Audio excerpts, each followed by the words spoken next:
दिल्ली में लगातार शराब के ठेके खुल रहे हैं, जिसका विरोध कांग्रेस, भाजपा और जनता कर रही है। लेकिन दिल्ली में लगातार शराब के ठेके खुल रहे हैं। इसी के चलते मुश्ताबाद विधानसभा के नेहरू विहार इलाके में भी एक शराब की दुकान खुली है। आज इस दुकान को बंद कराने के लिए कांग्रेस के कार्यकर्ताओं और महिलाओं ने दुकान के बाहर जमकर प्रदर्शन किया और धरने में बैठ गए। और उनका कहना है, जब तक शराब की दुकान यहाँ से नहीं हटेगी, हम यहीं पर धरने पे बैठे रहेंगे।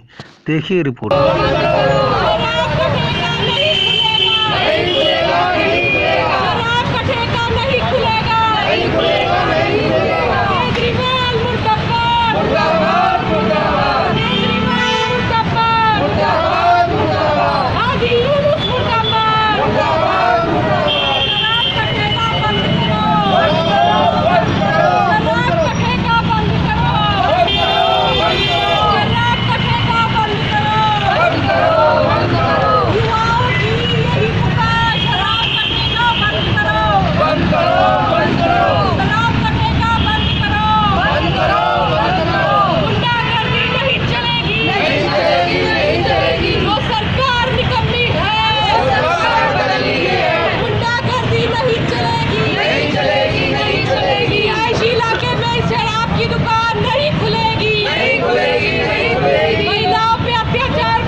अब जो आज प्रदर्शन क्या जैसे किस वजह से क्या है यहाँ पर? ये रिहायशी इलाका है, इसमें शराब का ठेका नहीं खुलने देंगे हम। आज ही ने हमसे वादा करा था शराब का ठेका नहीं खुलेगा, पर ये खुल रहा है यहाँ पे भी। और एक फैक्ट्री रोड पर भी खुल रहा था, वहाँ भी हमने प्रदर्शन करा था। हम यहाँ उनको धरना भी देके बैठ जाएंगे, पर उठेंगे नहीं यहाँ से। ये शराब का ठेका नहीं खुलने देंगे। जिस तरह से कई जगह और प्रदर्शन में वहाँ भी शराब का ठेका बंद, पहले का नहीं खुलेगा, बाद में फिर खुल गए हैं। ये इसको नहीं खुलने देंगे, अपने वार्ड में नहीं खुलने देंगे। दूसरी बात यह है कि दिल्ली पहले ही नशे से पूरी हालत ख़राब है दिल्ली की, और ये इतने ठेके 800 कुछ ठेके नहीं खोल रहे हैं। एक वार्ड में 3 से 4 ठेके खोलने जा रहे हैं। ये सब कमाई यहाँ से दिल्ली का पैसा केजरीवाल अपने प्रचार प्रसार में लगा रहे हैं। इसको हम नहीं खुलने देंगे। दिल्ली का पैसा सारा लेके बाहर जा रहे हैं, अपने प्रचार प्रसार में लगा रहे हैं। इसको नहीं चलने देंगे, नहीं खुलने देंगे। आम आदमी पार्टी के कार्यकर्ताओं का कहना है कि शराब के ठेके पहले जितने थे उससे और 2 ठेके कम हो गए हैं। कहाँ हो गए? यही तो इनकी दोगली राजनीति है। कहते कुछ है, करते कुछ है। पहले से बढ़ रहे हैं या घट रहे हैं? बताओ। 884 कुछ ठेके नए खुलने जा रहे हैं, तो कहाँ घट रहे हैं? बढ़ ही रहे हैं। एक वार्ड में 3 से 4 ठेके नहीं खुल रहे हैं। पंजाब में बोलता है कि यहाँ से नशा मुक्त बंद कर दूंगा, और दिल्ली में नशे का अड्डा बना रहा है। पहले से ही नशे या दिल्ली में केजरीवाल ने वो नशे का भंडार कर रखा है, और दोबारा और भंडार करना चाह रहा है। नगर महिला कांग्रेस की अध्यक्ष। और मेरा कहना ये है कि केजरीवाल जी अपने आप को ये कहते हैं कि मैं दिल्ली का भाई हूँ, बहनों का भाई हूँ, महिलाओं का बेटा हूँ, महिलाओं का भाई हूँ। अगर वो हमारा भाई है, माताओं का बेटा है, तो कोई बेटा ऐसी सौगात देता है क्या? वो हमारा भाई है तो अपने जीजा को दारू पिलाएगा क्या? मेरा पहला सवाल उनसे ये है। और जिस तरीके से वो जगह जगह पे 3 ठेके खोल रहे हैं, एक वार्ड में 3 ठेके, 3 से ज़्यादा भी ठेके खुल रहे हैं, और उसी के कार्यकर्ताओं को इसका ठेका जा रहा है, तो कार्यकर्ता तो समर्थन में रहेगा। कार्यकर्ता को ये सोचना चाहिए कि उसके घर में भी एक जवान बेटी है, और बहू है, और बीवी है।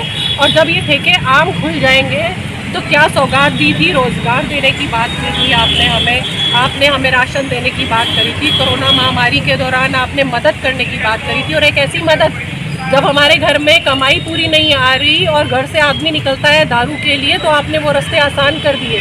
हर चीज़ की फ्री होम डिलीवरी करने चाहिए थी, और आपने दारू की फ्री होम डिलीवरी कर दी। तो हमें शर्म आती है कि कैसा मुख्यमंत्री हमने चुना है। ये एटीएम है, आप पास में देखिएगा, और एटीएम के साथ में दारू का ठेका खुलने वाला है। इस तरफ अल्ट्रासाउंड का क्लिनिक है, जहाँ पे महिलाएं अभी भी खड़ी हैं अल्ट्रासाउंड कराने के लिए। यंग बच्चे खड़े हैं। तो मेरा पहला सवाल और पहली चुनौती केजरीवाल को ये है कि अगर यहाँ पे ठेका खुल जाता है तो इधर ATM और यहाँ आने वाली महिलाओं की क्या गारंटी है? वो तो बहनों के लिए भी शराब के ठेके खोले उन्होंने, अलग से 30% का रिजर्व रखा है। देखिए, वो पहली ऐसी शुरुआत अगर करना चाहता है तो अपनी बीवी के लिए, अपनी बेटी के लिए, अपनी महिला कार्यकर्ताओं के लिए कर दे, उनको पिला दे, उनको खड़ा कर दे। हम इस चीज़ का कल भी विरोध कर रहे थे, आज भी विरोध कर रहे हैं। और तो ये ठेका खुला है गली नंबर 7 के बाहर, और हम उसके ऊपर लगातार विरोध करते रहेंगे। यहाँ से हम हटने वाले नहीं हैं जब तक दीवार का बंद नहीं होगा। यहाँ के विधानसभा के विधायक हैं, हाजी यूनुस हैं, जो हाजी नवाजी हैं, चोर हैं, जो हाजी हैं, जो नवाजी हैं, जिन्होंने ये कहा था कि विधानसभा में कोई भी ठेका नहीं खुलने देंगे। सत्ता के हाथों बिक गए, सत्ता के चमचे बन गए, तलवे चाट रहे हैं, इसीलिए ठेका खुलवा दिया यहाँ पे। आप उनसे सवाल कीजिए कि ऐसा क्या ले लिया उन्होंने कि आज उनकी बोलती बंद है। वो अपने समाज के लिए, महिलाओं के लिए, पर्दानशी औरतें यहाँ पे रहती हैं, उनके लिए खड़े नहीं हो रहे। तो ऐसे मूर्ख मुख्यमंत्री और उसकी मूर्ख सभा हमने चुनी है, तो उसकी दुर्गति हम लोग भुगत रहे हैं, ये हम जानते हैं। लेकिन एक खुली चुनौती है आपके चैनल के माध्यम से कि ये ठेका तो हम खुलने नहीं देंगे। हाजी यूनुस जैसे 36 और आ जाए, हम यहाँ पे किसी से भी पूछिए, सब इसके विरोध में हैं। लेकिन जब हम मोदी दिख चुका है, केजरीवाल दिख चुका है, उसको और सब जगह पे अपनी सत्ता खड़ी करनी है, तो यहाँ से तो पैसा चाहिए, यहाँ से तो रिवेन्यू चाहिए। तो वो इसको जनरेट करने के लिए दिल्ली को तो बर्बाद करेंगे ही। बाकी माली हालात यहाँ की क्या है, उसके अलावा आपने एक और सौगात दे दी। तो मतलब हम ये सोच रहे हैं कि कब अगला चुनाव होगा और कब इसको मुंह तोड़ जवाब देंगे।